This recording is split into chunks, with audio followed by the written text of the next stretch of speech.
ആരോഗ്യത്തിലേക്ക് എല്ലാവർക്കും ഒരിക്കൽ കൂടി സ്വാഗതം. സവിതയാണ് കേട്ടോ. ശ്രീകൃഷ്ണ ഗോവിന്ദ ഹരേ മുരാരേ ഹേ നാഥ നാരായണ വാസുദേവ. ശ്രീകൃഷ്ണ ഗോവിന്ദ ഹരേ മുരാരേ ഹേ നാഥ നാരായണ വാസുദേവ. ശ്രീ ഗുരുവായൂരപ്പ ശരണം ഹരേ. ഇന്നത്തെ സത്സംഗത്തിലേക്ക് എല്ലാവർക്കും ഒരിക്കൽ കൂടി സ്വാഗതം. ഇന്ന് ശ്രീലകത്ത് ശ്രീ ഗുരുവായൂരപ്പൻ രണ്ട് കൈയിലും രണ്ട് ഓടക്കുഴൽ പിടിച്ചു നിൽക്കുന്ന ഉണ്ണികൃഷ്ണനായിട്ടാണ്. ഒന്നൊന്നും പോരാന്ന് തോന്നുന്നു അല്ലേ? അത് മാത്രമായിരിക്കില്ല കേട്ടോ. ഏതെങ്കിലും ഒരു ഭക്ത വളരെ വിനയപൂർവ്വം ഭക്തിയോടെ സന്തോഷത്തോടെ ശ്രീ ഗുരുവായൂരപ്പന്റെ സന്തോഷത്തിനായിട്ട് വരണേ എന്ന് പറഞ്ഞുകൊണ്ട് ഓടക്കുഴൽ സമർപ്പിച്ചിട്ടുണ്ടായിരിക്കും. അവരുടെ ഓടക്കുഴൽ ഇതാ ഞാൻ കയ്യിൽ പിടിച്ചിട്ടുണ്ടെന്ന് കാണിക്കണ്ടേ? അതുകൊണ്ടായിരിക്കും എക്സ്ട്രാ ഒരു ഓടക്കുഴലും കൂടി പിടിച്ചത് എന്ന് തോന്നുന്നു. എന്തായാലും ആ കുഞ്ഞുണ്ണി കൃഷ്ണന്റെ പാദത്തില് അനന്തകോടി നമസ്കാരം പറയുന്നു. അപ്പം കൃഷ്ണപാദമനിശം ഹൃദി ഭാവയാമി, ഹരികൃഷ്ണപാദമനിശം ഹൃദി ഭാവയാമി. ഇന്ന് ഒരു സ്പെഷ്യൽ എപ്പിസോഡാണ് കേട്ടോ. സ്പെഷ്യൽ എന്ന് പറയാന്ന് വെച്ചാൽ നിങ്ങളുടെ ചോദ്യങ്ങളൊക്കെ ഞാൻ എടുക്കുന്നുണ്ട്. ഒപ്പം തന്നെ എനിക്ക് പറയാനുള്ള കർക്കിടക മാസ ആചരണത്തിനെ കുറിച്ച് കൂടി ഒന്ന് കേട്ടു നോക്കൂ കേട്ടോ. കർക്കിടക മാസം നാളെ തൊട്ട് തുടങ്ങുകയാണ് അല്ലേ?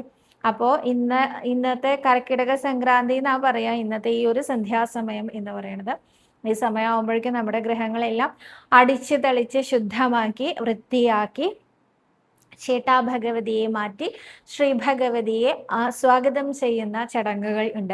പണ്ട് കാലത്തൊക്കെ ഇത് ഭയങ്കര വലിയ ആചാരമായിട്ട് തന്നെ കൊണ്ടു നടന്നിരുന്നു.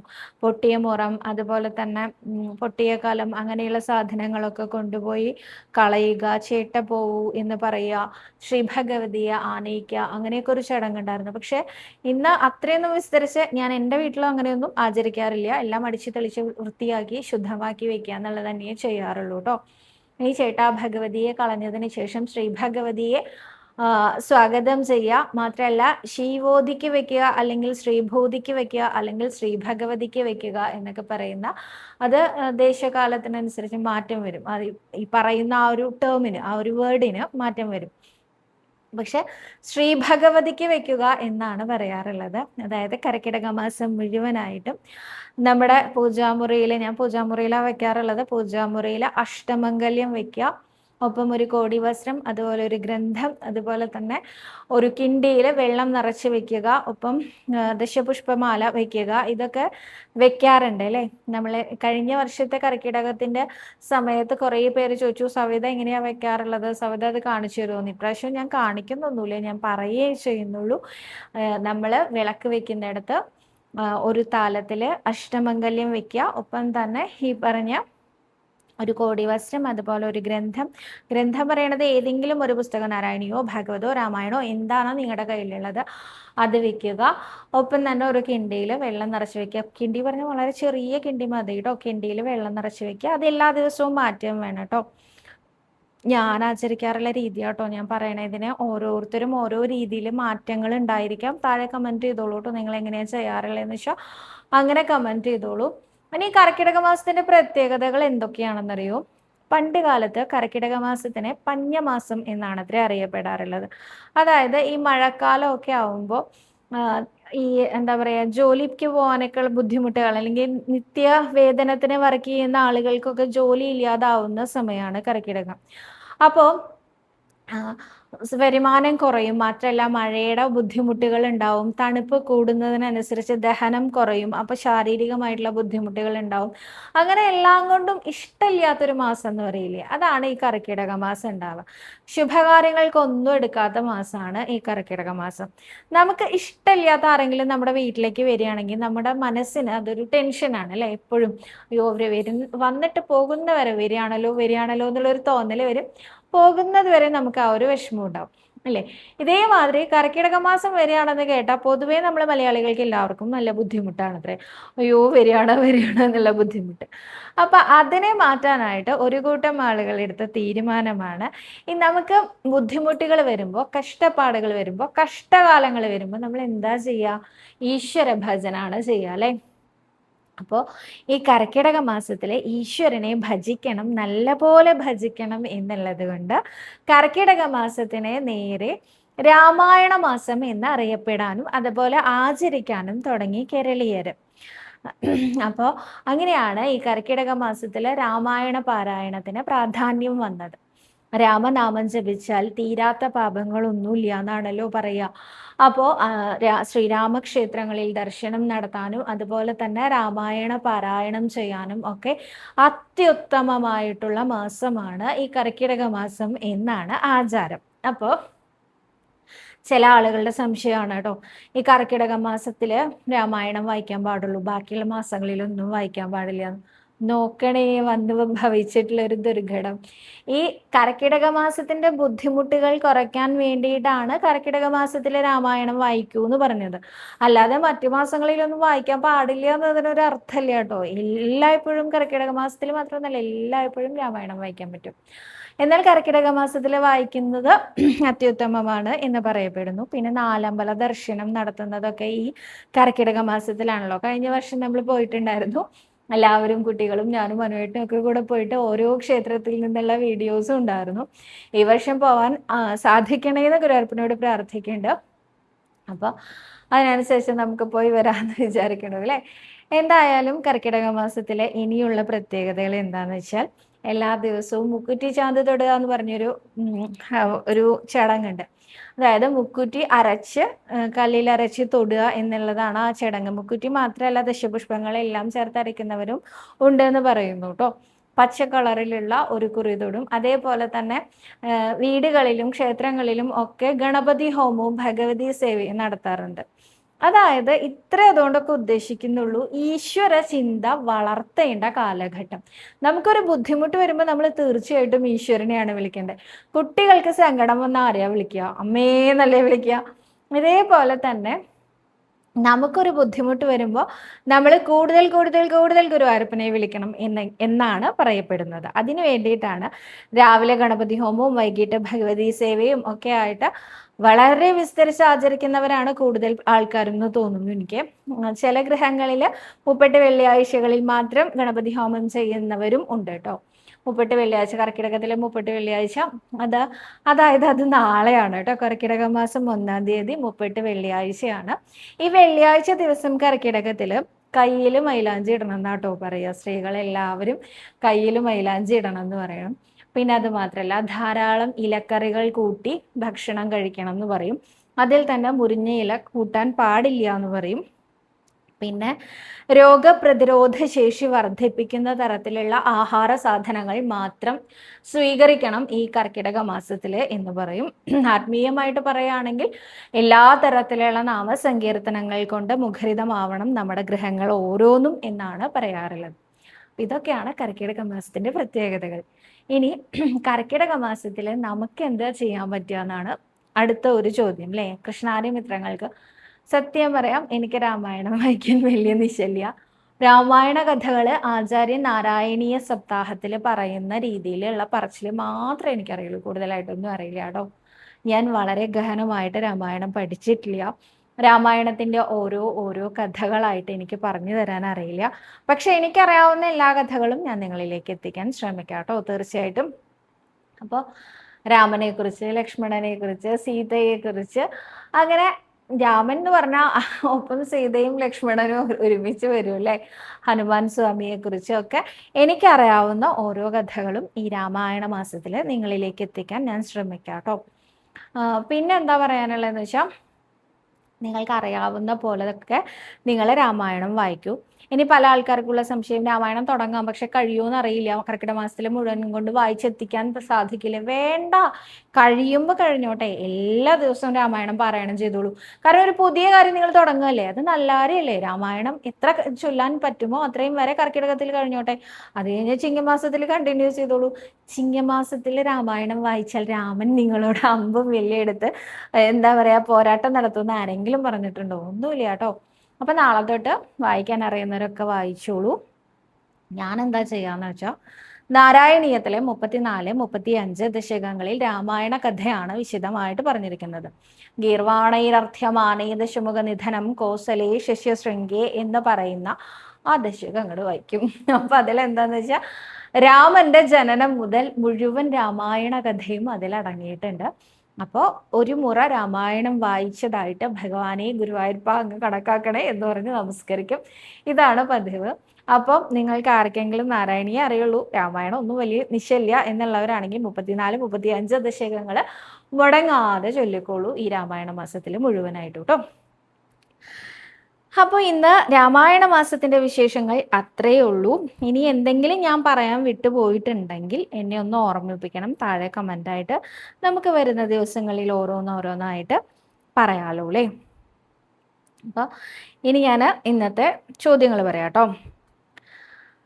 സുജാ രവി എന്നൊരു ഭക്ത ചോദിച്ചിട്ടുണ്ട്, സവിതാ ഗുരുവായൂരിലെ താമരക്കണ്ണനെ കുറിച്ച് ഒന്ന് പറഞ്ഞു തരാമോ എന്നാണ് ചോദ്യം. താമരക്കണ്ണൻ എന്നെ ഒരുപാട് വിവാദത്തിൽ ആഴ്ത്തിയ ഒരു ഭഗവാന്റെ ലീലയാണ് ഈ താമരക്കണ്ണൻ എന്ന് പറയുന്നത്. ഞാൻ ആദ്യമായിട്ട് ക്യാമറയ്ക്ക് മുമ്പിൽ നിന്ന് ഒരു കഥ പറഞ്ഞത് ഈ താമരക്കണ്ണൻ്റെ കഥയാണ് കേട്ടോ. മനുവേട്ടനാണ് വീഡിയോ എടുത്തിട്ടുണ്ടായിരുന്നത്. ആദ്യമായിട്ട് ഞാൻ താമരക്കണ്ണൻ്റെ കഥ ഡിവോട്ടീസിൽ ഉണ്ടായിരുന്നപ്പോഴാണ് അവതരിപ്പിച്ചത്. അതിനുശേഷമാണ് എൻ്റെ ഈ ഒരു കഥ പറച്ചിൽ സീരീസ് മുന്നോട്ട് പോവാൻ തുടങ്ങിയത്. അപ്പോൾ താമരക്കണ്ണൻ്റെ കഥ പറയുന്നതിന് മുൻപ് ഈ കഥ സവിത ക്രിയേറ്റ് ചെയ്ത ഒരു കഥയേ അല്ല കേട്ടോ, അങ്ങനെ വിചാരിക്കുകയേ ചെയ്യരുത്. ഇത് പണ്ട് ഇവിടെ ഉണ്ടായിരുന്ന തിരുനാമാചാര്യൻ എന്നറിയപ്പെടുന്ന ആഞ്ഞം മാധവൻ നമ്പൂതിരി പറഞ്ഞു കേട്ടിട്ട് മുത്തശ്ശിമാരൊക്കെ നമുക്കിങ്ങനെ പറഞ്ഞു തന്നിട്ടുള്ള പ്രാദേശികമായിട്ട് അറിയപ്പെട്ടിരുന്ന ഒരു കഥയാണ്. വില്വമംഗലം സ്വാമിയാർ ശ്രീ ഗുരുവായൂരപ്പനെ ഏത് സമയത്തും നിരന്തരം അദ്ദേഹത്തിനെ കാണാൻ സാധിക്കുമായിരുന്നു. നഗ്നനേത്രങ്ങൾ കൊണ്ട് തന്നെ അദ്ദേഹത്തിന് ശ്രീ ഗുരുവായൂരപ്പനെ പൊന്നുണ്ണി കൃഷ്ണനായിട്ട് കാണാൻ സാധിക്കുമായിരുന്നു. നിങ്ങൾക്ക് അത്ഭുതം തോന്നണില്ലേ, എങ്ങനെയാ ഉണ്ണികൃഷ്ണൻ ഇങ്ങനെ ഓടി വരണേന്ന്? പഞ്ചാക്ഷരം കൊണ്ട് നമശിവായ നമശിവായ നമശിവായ എന്ന് ചൊല്ലി ചൊല്ലി ചൊല്ലി ചൊല്ലി അവസാനം നമ്മുടെ കുഞ്ഞുണ്ണികൃഷ്ണൻ മുമ്പിൽ അങ്ങോട്ട് വന്ന് പ്രത്യക്ഷപ്പെട്ടു. അപ്പം അദ്ദേഹത്തിന് ഈശ്വരനെ കാണാറായി എന്നാണ് പറയാറുള്ളത്. അപ്പോൾ ഉണ്ണികൃഷ്ണൻ ഇങ്ങനെ എന്താ പറയാ, ഉണ്ണികൃഷ്ണനും വില്വമംഗലം സ്വാമിയാരും കൂടി ഒരു ദിവസം കളിക്കുകയായിരുന്നു. എന്ത് കളിയാണെന്നറിയോ? ഉണ്ണികൃഷ്ണനെ ഇങ്ങനെ സ്തുതിച്ചുകൊണ്ടിരിക്കും വില്വമംഗലം സ്വാമിയാർ. വെറുതെ സ്തുതിക്കുന്നതല്ല കേട്ടോ, ഉണ്ണികൃഷ്ണൻ്റെ ഒരു ഭാവം കാണിച്ചു കൊടുക്കും. ഇപ്പോൾ വെണ്ണക്കണ്ണനായിട്ട് ഇരിക്കുന്നതാണെങ്കിൽ അപ്പം അങ്ങോട്ട് സ്തുതിക്കും അദ്ദേഹം വെണ്ണക്കണ്ണനെ. ഓടക്കുഴൽ ഊതി നിൽക്കുന്ന ഉണ്ണികൃഷ്ണനാണെങ്കിൽ അപ്പോൾ അതേപോലെ ഇങ്ങോട്ട് സ്തുതിക്കും.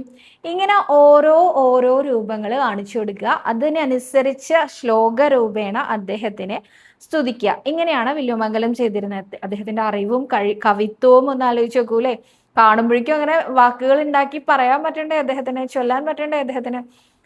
ഉണ്ണികൃഷ്ണന് അത് ബഹുരസമായിട്ട് തോന്നി. അങ്ങനെ കളിച്ചുകൊണ്ടിരിക്കുന്ന സമയത്താണ് നേരം പോയതേ അറിഞ്ഞില്ല. 2 മണിയൊക്കെ കഴിഞ്ഞ് 3 മണിയായി. മേൽശാന്തി നട തുറക്കാൻ വന്നു, നിർമാല്യത്തിന്റെ സമയമായി. ആ സമയത്ത് ഉണ്ണികൃഷ്ണൻ പറയാതെ, അതായത് മേൽശാന്തി വരികയാണ് ഞാൻ പോവുകയാണ് എന്ന് പറയാതെ ഓടിപ്പോയി ഇത്രേ വില്വമംഗലത്തിന്റെ മുന്നിൽ നിന്ന്. വില്വമംഗലം വിചാരിച്ചത് എന്താ ഇത് ഇങ്ങനെ ഓടുന്നത്, എനിക്ക് ഉണ്ണികൃഷ്ണ നിൽക്കൂന്ന് പറഞ്ഞ് പിന്നാലെ അദ്ദേഹവും പോയി. അപ്പൊ അവസാനമായിട്ട് ഒരു രൂപവും കൂടി കാണിച്ചു കൊടുത്തു ഇത്രേ. ആ രൂപം എന്താന്ന് വെച്ചാൽ വെളുത്ത താമരപ്പൂവിലെ 2 കൈയിലും വെണ്ണ പിടിച്ച് പുഞ്ചിരി തൂക്കിയിരിക്കണ ഉണ്ണികൃഷ്ണനായിട്ട് കാണിച്ചു കൊടുത്തതിന് ശേഷമാണ് അത്രേ ഉണ്ണികൃഷ്ണൻ ശ്രീലകത്തേക്ക് കയറിയത്. അദ്ദേഹം വരുന്ന സമയത്ത് മേൽശാന്തി നട തുറക്കാൻ നിൽക്കുകയാണ്. അപ്പോൾ മേൽശാന്തിനെയൊക്കെ തട്ടി മാറ്റി അങ്ങോട്ട് കിടക്കുന്നതിന് പകരം ചുമരിലൂടെയാണ് അത്രയും ഭഗവാൻ അകത്തേക്ക് പ്രവേശിച്ചത്. അപ്പോൾ ആ ചുമരൻ്റെ അവിടെയാണ് അത്രയും ഭഗവാൻ ഈ വെളുത്ത താമരപ്പൂവിൽ 2 കൈയിലും വെണ്ണ പിടിച്ചു ഇരിക്കുന്ന ഉണ്ണികൃഷ്ണനായിട്ട് സ്വയം പ്രത്യക്ഷപ്പെട്ടത്. അങ്ങനെ ഒരു ശ്ലോകവും കൂടി ചൊല്ലി നമസ്കരിച്ച് വില്വമംഗലം ചിരിച്ചുകൊണ്ട് തിരിച്ചുപോയിരുന്നു. അങ്ങനെയാണ് ആ ഒരു വെണ്ണക്കണ്ണൻ വന്നത്.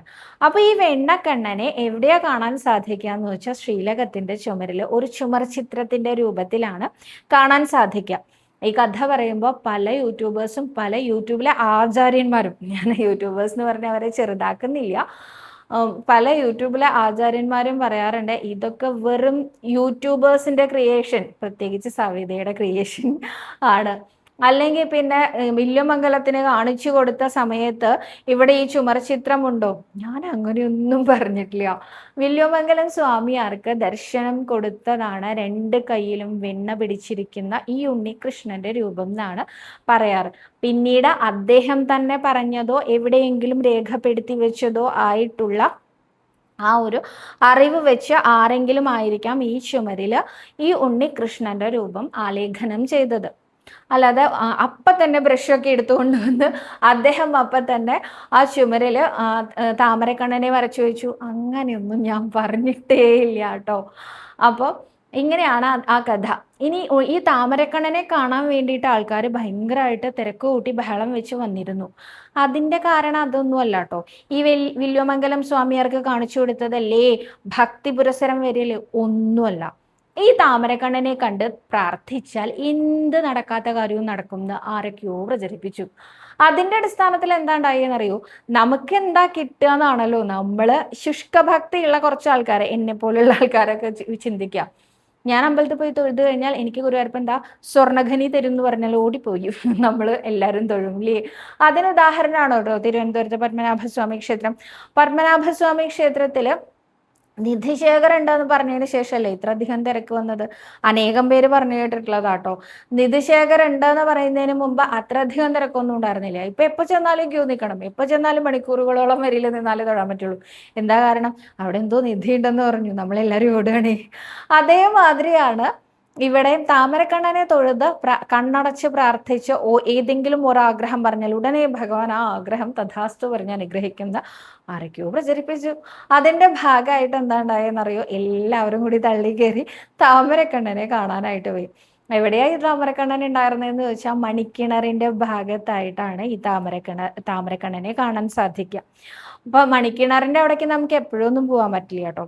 അപ്പോൾ പണ്ട് കാലത്ത് ഗുരുവായൂർ അമ്പലത്തിലെ നാലമ്പലത്തിനകത്തും പ്രദക്ഷിണം വെക്കാൻ പറ്റുമായിരുന്നു. മണ്ഡപത്തിന്റെ അവിടെ തൊഴുന്നു, നേരെ പ്രദക്ഷിണമായിട്ട് ഗണപതിയെ തൊഴുത് അങ്ങനെ പ്രദക്ഷിണം വെച്ച് വന്ന് സോപാനപ്പടിയുടെ അവിടെ നിന്ന് ഭഗവാനെ നന്നായി കണ്ട് വീണ്ടും പോവാം. അങ്ങനെ ഒരു സംവിധാനം ഉള്ള കാലത്തായിരുന്നു കേട്ടോ. അപ്പൊ എന്താന്ന് വെച്ചാൽ ഈ പ്രദക്ഷിണം വെച്ച് സോപാനത്തിന്റെ അവിടേക്ക് വരുന്നതിന് തൊട്ട് മുമ്പായിട്ട് മണിക്കിണറിന്റെ വശത്ത് നിന്ന് നോക്കിയാൽ കഴിഞ്ഞാൽ അവിടെ ഒരു ബലിക്കല്ലൊക്കെ ഉണ്ട്. ആ ബലിക്കല്ലിന്റെ അവിടെ നിന്ന് നോക്കിയാൽ താമരക്കണ്ണനെ കാണാം. അങ്ങനെയായിരുന്നു. എന്നാൽ ഇങ്ങനെ ആളുകൾ ഇന്ന് അങ്ങനെയൊന്നും അല്ല. ഇന്ന് അവിടെയൊക്കെ ഗ്രില്ലിട്ട് മൂടി വെച്ചിരിക്കുകയാണ്. ഇന്ന് അകത്തൊരു പ്രദക്ഷിണം കംപ്ലീറ്റ് ചെയ്യാൻ പറ്റില്ല. നമുക്ക് വടക്ക് വശത്ത് കൂടെ പുറത്തേക്ക് പോകണം. അപ്പോൾ അവിടെ ഗ്രില്ലിട്ട് അടച്ചു വെച്ചിട്ടുണ്ട്. അത് എപ്പോഴെങ്കിലും തുറക്കുന്ന സമയമാണെങ്കിൽ നമുക്ക് പോയി താമരക്കണ്ണനെ തൊഴായിരുന്നു. അങ്ങനെയാട്ടോ. ഇത്രയൊക്കെ പറഞ്ഞ ഞാനുണ്ടല്ലോ ഏറ്റവും ആദ്യമായിട്ട് താമരക്കണ്ണന്റെ കഥയാണ് ഞാൻ ഈ ക്യാമറയ്ക്ക് മുമ്പിൽ പറഞ്ഞത് എന്നൊക്കെ പറഞ്ഞാലും ഞാൻ അങ്ങനെ താമരക്കണ്ണനെ തൊഴാൻ പോയിരുന്നില്ല കേട്ടോ. അതിന്റെ കാരണം വേറൊന്നുമല്ല, ഒരിക്കൽ തൊഴുതാൽ എല്ലാ ദിവസവും തൊഴുതില്ലെങ്കിൽ എനിക്ക് സങ്കടം വരും. അപ്പൊ എന്താന്ന് വെച്ചാൽ ഞാൻ വല്ലപ്പോഴും ഒക്കെ ഒന്നൊരു അവസരം കിട്ടുമ്പോൾ ആ വഴിക്ക് പോകുന്നുണ്ടെങ്കിൽ താമരക്കണ്ണ സന്തോഷിക്കണേ പ്രസാദിക്കണേ എന്നൊക്കെ പറയുന്നല്ലാതെ താമരക്കണ്ണനെ തൊഴലൊരു ചിട്ടയാക്കി ഞാൻ കൊണ്ടു നടന്നില്ല. കാരണം ഈ ഗ്രില്ല് അടച്ചിട്ടിട്ടുണ്ടാവും, പല സമയത്തും പൂട്ടിയിട്ടിട്ടുണ്ടാവും, പിന്നെ അടച്ച വാതിലുകൾ തുറക്കാനുള്ള ധൈര്യമൊന്നും എനിക്കില്ല. അപ്പൊ അതുകൊണ്ട് ഞാൻ അങ്ങോട്ടൊന്നും പോവാറില്ല. പക്ഷെ ആളുകളുടെ തിരക്ക് കൂടിയപ്പോൾ എന്ത് ചെയ്തു എന്നറിയോ, ചുമരചിത്രം പുതുക്കാൻ തീരുമാനിച്ചു ദേവസ്വം. ഒപ്പം തന്നെ ആ താമരക്കണ്ണനെ അവിടെ നിന്ന് പൂർണ്ണമായും മാച്ചു കളഞ്ഞു. എന്നിട്ട് എല്ലാവർക്കും കാണാൻ പാകത്തിന് ഓവിന്റെ വലതുവശത്ത്, നമ്മൾ ഓവിന് അഭിമുഖീകരിച്ച് നിൽക്കുന്ന സമയത്ത് ഓവിന്റെ വലതുവശത്തായിട്ട് ഈ താമരക്കണ്ണനെ വീണ്ടും പുനഃസൃഷ്ടിക്കുകയുണ്ടായി അവിടെ ഈ ഒരു ചുമരചിത്ര കലാകാരന്മാർ. അന്നത് മാറ്റി വരച്ചപ്പോ എന്തായി ഇപ്പൊ യൂട്യൂബിൽ ഇങ്ങനെ പ്രസംഗിച്ചിട്ട് എന്ന് മുഖത്ത് നോക്കി ചോദിച്ച ആൾക്കാരുണ്ട് കേട്ടോ എന്നോട്. അപ്പൊ ആ ചുമര് പൊളിച്ച് ഉണ്ണികൃഷ്ണൻ അകത്തൊക്കെ കയറിയില്ലേ, ആ ചുമരൊക്കെ മാറിയില്ലേ, ഇപ്പൊ വേറെ സ്ഥലത്തേക്ക് ആക്കിയില്ലേ എന്നൊക്കെ ചോദിച്ചു. ഞാൻ അപ്പോഴും ചിരിച്ചു. അന്ന് ഉണ്ണികൃഷ്ണനോട് എനിക്ക് സാമാന്യത്തിലധികം സങ്കടമൊക്കെ ആയിട്ടോ. ഞാൻ അദ്ദേഹത്തിനോട് ചോദിക്കുകയും ചെയ്തു, എന്തിനാ എന്നെ ഇങ്ങനെ നിർത്തി അപമാനിക്കണത്? അതിന്റെ ആവശ്യം ഉണ്ടായിരുന്നു? ഇങ്ങനെ ഒരു കഥ എൻ്റെ കയ്യിലേക്ക് വന്നതും ഇത് പറയാൻ പറഞ്ഞതും ആ നിയോഗം തന്നതും ഒക്കെ അങ്ങാണെങ്കിൽ എന്തിനാ എന്നെ ഇങ്ങനെ അപമാനിക്കണത് എന്ന് ചോദിച്ചിട്ട് ഈ ഉള്ളവൾ അവിടെ പോയി കുറച്ച് കരയൊക്കെ ചെയ്തു, ബഹളം വയ്ക്കുകയൊക്കെ ചെയ്തു. പക്ഷെ ഉണ്ണികൃഷ്ണൻ ചിരിച്ചേളൂ. ഉണ്ണികൃഷ്ണൻ പറഞ്ഞു, നീ ഇങ്ങനെ പറഞ്ഞിട്ടാണ് എല്ലാവരും അറിഞ്ഞത് എന്നല്ലേ ഇപ്പൊ അവര് പറയണത്, അത് നിനക്കൊരു അഭിമാനമല്ലേ, അങ്ങനെ സന്തോഷിച്ചൂടെ എന്ന് ചോദിച്ചു. അപ്പൊ ഞാനും വിചാരിച്ചു, ശരിയാണല്ലോ, അത് അഭിമാനമായിട്ടല്ലേ ഞാൻ കൊണ്ടു നടക്കേണ്ടത്. ശരിയാണ്, താമരക്കണ്ണനെ നിങ്ങൾ ഓരോരുത്തർക്കും പരിചയപ്പെടുത്തിയതിൽ എനിക്ക് വ്യക്തമായ ഒരു പങ്കുണ്ട്. എന്നാൽ ഇത് ഞാൻ പറഞ്ഞ കഥയല്ല. അന്നത്തെ കാലത്ത് ഈ യൂട്യൂബും സോഷ്യൽ മീഡിയയും ഒക്കെ ഇത്രയും ആക്റ്റീവായിട്ടുണ്ടായിരുന്നു എങ്കിൽ തീർച്ചയായിട്ടും നിങ്ങളിലേക്ക് ഇതെത്തിക്കുക. ആന്യം തിരുനാമാചാര്യൻ എന്നറിയപ്പെടുന്ന ആഞ്ഞം മാധവൻ നമ്പൂതിരി എന്ന ആ വലിയ ഭക്തൻ തന്നെയായിരിക്കും കേട്ടോ. അന്ന് അദ്ദേഹത്തിനാൽ കഴിയുന്ന രീതിയിൽ അദ്ദേഹം പ്രചരിപ്പിച്ചത് കൊണ്ടാണ് ഇങ്ങനെയൊരു കഥ ഇന്നും നമുക്ക് അനുസ്മരിക്കാനായിട്ട് സാധിക്കുന്നത്. അപ്പോൾ ഇനി തിരുനാമാചാര്യനെ കാണാൻ ഒരു വഴിയുണ്ട് കേട്ടോ. ഇവിടെ നാരായണാലയത്തിൽ അദ്ദേഹത്തിൻ്റെ വെണ്ണക്കൽ പ്രതിമ ഇന്നും ഉണ്ട്. അപ്പോൾ കാണാത്ത ആൾക്കാരുണ്ടെങ്കിൽ നാരായണാലയത്തിൽ പോയി കഴിഞ്ഞാൽ അദ്ദേഹത്തിനെ കാണാൻ സാധിക്കും കേട്ടോ. പറഞ്ഞു ഒരു താമരക്കണ്ണൻ്റെ കഥ ഇത്രയും നേരം അല്ലേ വലിച്ചു നീട്ടിയത്? കുറച്ചധികം ആവുന്നുണ്ട് എൻ്റെ വലിച്ചു നീട്ടില്ല, എനിക്ക് തന്നെ തോന്നുന്നുണ്ട് കേട്ടോ. അടുത്തതായിട്ട് സവിത നമസ്കാരം. വളരെ വലിയ മാനസിക വേദന അനുഭവിക്കുന്ന സമയമാണ്. എൻ്റെ അമ്മ 11 വർഷം മുമ്പ് മരിച്ചുപോയി. ഞങ്ങൾ 2 പെൺമക്കളാണ്. 2 പേരും വിവാഹിതരാണ്. ഒരു ജോലി കിട്ടാൻ ഞാൻ ഒരുപാട് ശ്രമിച്ചു, പക്ഷെ ഒന്നും കിട്ടിയില്ല. ഭർത്താവ് ഓട്ടോ ഓടിക്കുകയാണ്. സാമ്പത്തികം വളരെ ബുദ്ധിമുട്ടാണ്. അച്ഛന് കുറച്ച് ബുദ്ധിമുട്ടുണ്ടെന്നും അച്ഛൻ്റെ വയ്യായിക മാറാനായിട്ട് സാമ്പത്തികമായിട്ട് ബുദ്ധിമുട്ട് മാറാനും ജോലി കിട്ടാനും ഒക്കെ എന്താണ് ചെയ്യേണ്ടത്? ഭഗവാനെ എത്ര വിളിച്ചിട്ടും ഭഗവാൻ കേൾക്കുന്നില്ല എന്നാണ് തോന്നുന്നത് എന്നാണ് രേവു അരുൺകുമാർ എന്ന ഭക്ത പറഞ്ഞിരിക്കുന്നത്. രേവു നമ്മുടെ സ്ഥിരം പ്രേക്ഷകയാണ്. ഞാൻ ഇടയ്ക്കിടയ്ക്ക് ഓരോ കമൻസും കാണാറുണ്ട് കേട്ടോ. അച്ഛന് സർജറി ഇല്ലാതെ കഴിഞ്ഞുകൂടാൻ എന്താ ചെയ്യേണ്ടതെന്നാണ്. കുട്ടി മനസ്സ് മടുക്കാതെ, എനിക്കറിയാം കുട്ടി ജപിച്ചിരുന്നു, എല്ലാ ദിവസവും ജപിച്ചിരുന്നു, അസ്മിൻ പരാത്മൻ ചൊല്ലിയിരുന്നു, നാരായണീയം വായിച്ചിരുന്നു എന്നൊക്കെ പറഞ്ഞു. എന്നിട്ടും ഒന്നും ശരിയാവണില്ല. ഉണ്ണികൃഷ്ണൻ കേൾക്കാതിരിക്കില്ല കുട്ടി.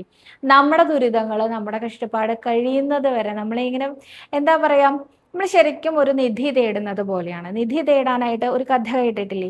നിധി തേടി തേടി ഒരാളിങ്ങനെ കുഴിച്ചുകൊണ്ടേയിരിക്കുകയാണ്. അടിയിൽ നിധി ഉണ്ടെന്ന് പറഞ്ഞിട്ട് അതിങ്ങനെ കുഴിച്ചു 99 പ്രാവശ്യം അദ്ദേഹം കുഴിച്ചു. വെട്ടി നോക്കി. 99 അദ്ദേഹം വിചാരിച്ചു എനിക്ക് വയ്യ, നിധിയൊന്നുമില്ല, ആരോ എന്നെ പറ്റിച്ചതാന്ന് പറഞ്ഞ് അത് അവിടെ ഇട്ടിട്ട് അദ്ദേഹം പോയി. അടുത്ത ആള് വന്ന് ഒറ്റ തട്ടിന് അടുത്ത നിധി അങ്ങോട്ട് കിട്ടി. അങ്ങനെ പറയാൻ കേട്ടിട്ടില്ലേ? ഇതേമാതിരി ഉണ്ണികൃഷ്ണൻ നമ്മളോട് പറയാണ്, നീ ഒരു 99 എന്നുള്ളത് 100 ആക്കൂ, നീ ഒന്ന് എന്നെ വിളിക്കൂ, ഞാൻ എന്തായാലും വരാം എന്ന് പറയാണ്. അങ്ങനെ വിചാരിക്കൂ കേട്ടോ. മനസ്സ് കൈവിടാതെ ഉണ്ണികൃഷ്ണനെ പ്രാർത്ഥിക്കൂ. ഞാൻ ഉറപ്പായിട്ടും പ്രാർത്ഥിക്കാം. ഞാൻ അമ്പലത്തിൽ പോകുമ്പോൾ ആൾരൂപം വഴിപാട് ചെയ്ത് തന്നെ പ്രാർത്ഥിക്കാം. കുട്ടി എന്തായാലും വരുന്ന സമയത്ത് ആൾരൂപത്തിൻ്റെ ഭണ്ഡാരത്തിൽ ഏതെങ്കിലും ഒരു തുക കണക്കാക്കിയിട്ട് ഭണ്ഡാരത്തിൽ നിക്ഷേപിച്ചോളൂ കേട്ടോ. തീർച്ചയായിട്ടും ഇതൊക്കെ മാറ്റിത്തരും. ഒന്ന് സന്തോഷമായിട്ടിരിക്കൂ, സമാധാനമായിട്ടിരിക്കൂ. അടുത്തതായിട്ട് അനഘ എന്ന ഭക്തയാണ് പറഞ്ഞിരിക്കുന്നത്. എനിക്ക് ആൾത്തിരക്കുള്ളപ്പോൾ ക്ഷേത്രങ്ങളിലും മറ്റിടങ്ങളിലും കൂടുതൽ സമയം ക്യൂ നിൽക്കാൻ പറ്റുന്നില്ല. കൂടുതൽ നേരം നിൽക്കുമ്പോൾ ദേഹാസ്വാസ്ഥ്യവും ബോധക്ഷയവും വരുന്നു. അതുകൊണ്ട് കഴിഞ്ഞ മാസം ഗുരുവായൂർ ക്ഷേത്രത്തിൽ കൊടിമര ചുവട്ടിൽ നിന്ന് തൊഴുത് അയ്യപ്പനെയും ഭഗവതിയെയും തൊഴുത് വീട്ടിലേക്ക് മടങ്ങി. ഈ മാസം നല്ല തിരക്ക് കാണും എന്ന് വിചാരിച്ച് കണ്ണനെ കാണാൻ അവിടെ എത്താൻ കഴിഞ്ഞില്ല. അതിനൊരു പരിഹാരം നിർദ്ദേശിക്കാമോ? വീട്ടിൽ തന്നെ ഉണ്ണികൃഷ്ണന്റെ മുമ്പിൽ തൊഴുത് നമസ്കരിച്ച് പ്രാർത്ഥിച്ചോളൂ. അധികം തിരക്കില്ലാതെ തൊഴാൻ സാധിക്കണേ ഉണ്ണികൃഷ്ണാന്ന്. കാരണം ഗുരുവായൂരപ്പൻ്റെ അമ്പലത്തിൽ ഇന്ന ദിവസം തിരക്കുണ്ടാവും, ഇന്ന ദിവസം തിരക്കുണ്ടാവില്ല എന്നുള്ളത് പ്രെഡിക്റ്റ് ചെയ്യാനേ പറ്റില്ല. അൺപ്രഡിക്റ്റബിൾ ആണ്. നമുക്ക് മുൻകൂട്ടി പ്രവചിക്കാൻ സാധിക്കാത്ത കാര്യമാണ് ഗുരുവായൂർ ക്ഷേത്രത്തിലെ തിരക്ക് എന്ന് പറയുന്നത്. ഇനിയാന്ന് ചൊവ്വാഴ്ച ദിവസമായിരുന്നു. അധികം തിരക്കൊന്നും ഉണ്ടാവില്ല. വിചാരിച്ച് വിളക്കെഴുന്നള്ളിപ്പിന് പോയി ഞാൻ നല്ല തിരക്ക് അനുഭവപ്പെട്ട ദിവസമായിരുന്നു. അപ്പോൾ നമുക്ക് അങ്ങനെ മുൻകൂട്ടി പറയാൻ പറ്റില്ല, ഇന്ന ദിവസം തിരക്കുണ്ടാവില്ല, നിങ്ങൾ വന്നോളൂ എന്ന് എനിക്ക് ഒരിക്കലും പറയാൻ പറ്റില്ല. എനിക്കെന്നല്ല, ആർക്കും പറയാൻ പറ്റില്ല.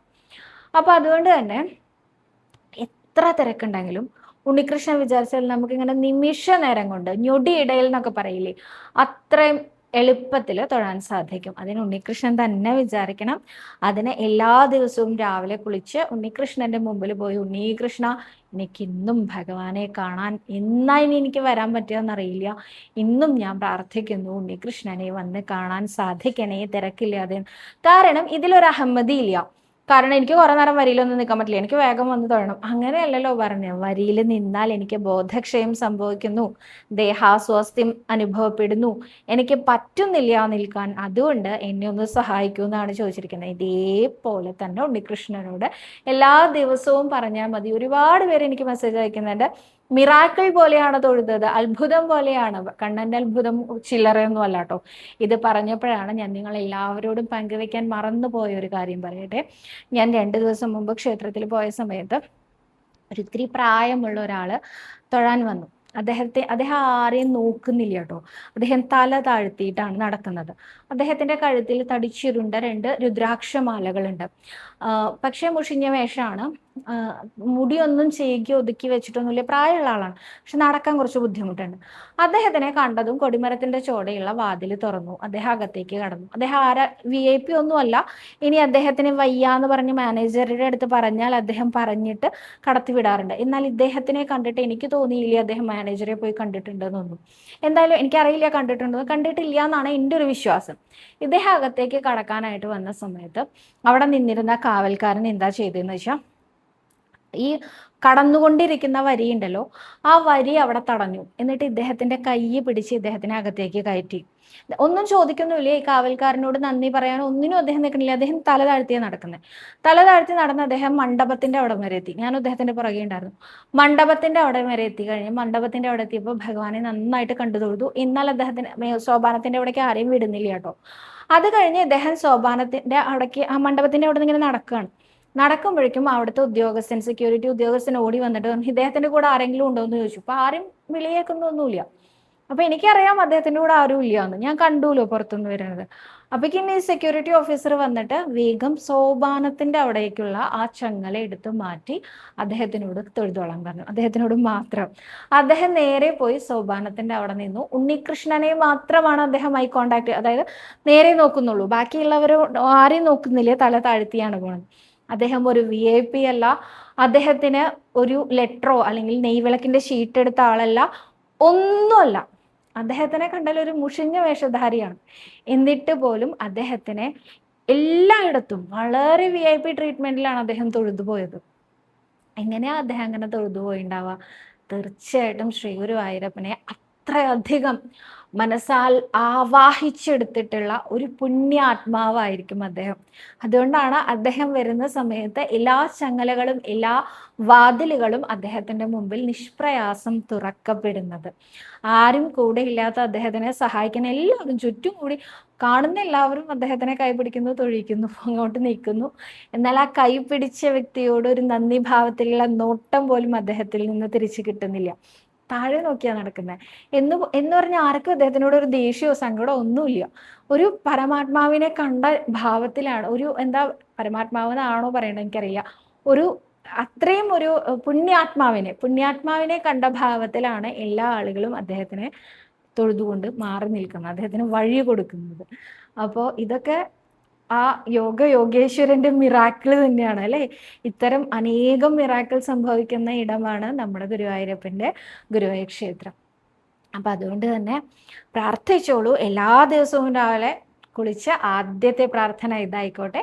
തീർച്ചയായിട്ടും വന്ന് കണ്ടു തൊഴാൻ സാധിക്കും കേട്ടോ. അപ്പൊ ഇന്ന് അത്രയും വിശേഷങ്ങളുള്ളൂ. കൂടുതൽ ചോദ്യങ്ങളും കൂടുതൽ ഉത്തരങ്ങളുമായിട്ട് അടുത്ത വീഡിയോയിൽ കാണാം. സർവ്വരോഗ വിനാശന, സർവ്വപാപ വിനാശന, സർവ്വദുഃഖ വിനാശന, സർവ്വസൗഖ്യപ്രദായക ശ്രീ ഗുരുവായൂരപ്പ ശരണം ഹരേ.